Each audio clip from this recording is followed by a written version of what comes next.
সমস্ত বিশ্বাস। আরে আজীবন বামবাড়ির মানুষ, আমি অন্য কোথায় যাব কি করে, বিক্রি হতে পারবো কি করে? এত সহজ নাকি আমার দাম ঠিক করবে তৃণমূল আর বিজেপি?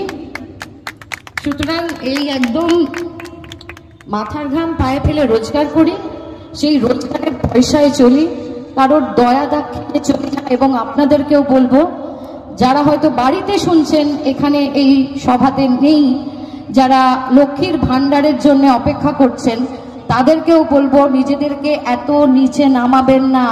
আপনার দর ঠিক করার কারোর কেউ পারবে না, আপনার দাম ঠিক করার কেউ কোষাগার থেকে আপনাকে দিচ্ছে না। এই যে একটা রাজা রাজা ভাব, রানী রানী ভাব, রাজকুমার রাজকুমার ভাব, এটা আমরা করে দিয়েছি ওদেরকে, এবার নামিয়ে আনুন।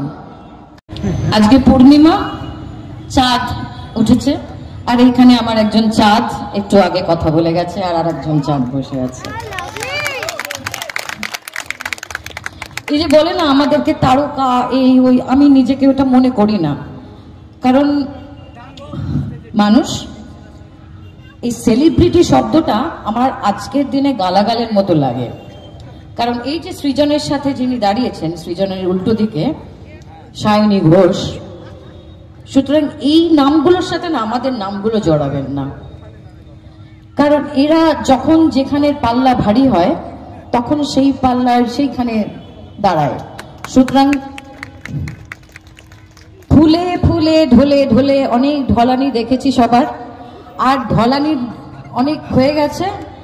এইবার সত্যিকারের মানুষদের আসতে দিন, যারা আমাদের কথা বলবে, যারা পার্লামেন্টে যাবে, পার্লামেন্টের সামনে রিল করবে না, সেলফি তুলবে না, ওই নুসরত ফুসরত মিমি ফিমিদের মতো। অনেক হয়ে গেছে। হ্যাঁ, আমি ডিরেক্ট কথা বলি, আমি অনেকের কাছে খুব খারাপ, আমার তাতে কিচ্ছু যায় আসে না, বিশ্বাস করুন। আমি চাই, আমাকেও তো সবাই ভেবেছিল যে এরও নিশ্চয়ই কোনো এজেন্ডা আছে, এই কেন সিপিএম এ নিশ্চয়ই এই শ্রীলেখা হুগলিতে দাঁড়াচ্ছে, রচনা ব্যানার্জি, লকেট চ্যাটার্জি, শ্রীলেখা মিত্র। না ভাই, দাঁড়াচ্ছি না, এরকম কোনো লোভ নেই ভাই।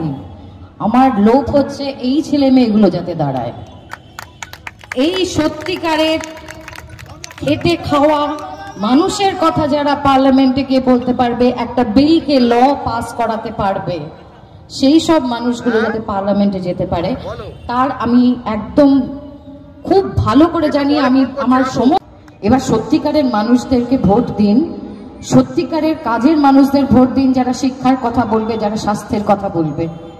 আমি, আমার মেয়ে এখানে উপস্থিত, আমি ডাকবো না তোকে, ভয় নেই, ওর ছবিও পোস্ট করতে দেয় না আমায়। আমি এক্সাম্পলটা নেব। আমার মেয়ে এই রাজ্য থেকে অন্য রাজ্যে যাচ্ছে পড়তে। আমি জানি একবার সে বাড়ি ছাড়া হলো আর সে ফিরে আসবে না। কেন আমার মেয়েকে আমার এই রাজ্য থেকে অন্য রাজ্যে যেতে হচ্ছে? ভালো পড়াশোনা করার জন্যে, ভালো চাকরির জন্যে। কেন এই ব্রেন ড্রেনটা হবে? ভালো যারা ইন্টেলিজেন্ট ছেলেমেয়েরা কেন এই রাজ্য থেকে অন্য রাজ্যে চলে যাবে? কারণ এই রাজ্যে শিক্ষা জিরো, এই রাজ্যে স্বাস্থ্য জিরো। সুতরাং সত্যিকারের যদি আগামী প্রজন্মের, আপনার ছেলে মেয়ের জন্য, আপনার নেক্সট প্রজন্মের ভালোর জন্য ভাবতে পারেন, ভাবতে চান, তাহলে প্লিজ সৃজনকে ভোট দিন। আর প্লিজ কেন বলবো, এটা আপনার হক। আপনি সৃজনকে ভোট দিলেই জানবেন যে আপনার যে ইচ্ছা, আপনার যে বাকেট লিস্টে যেটা করা আছে, টিক মার্ক দেবেন আপনি।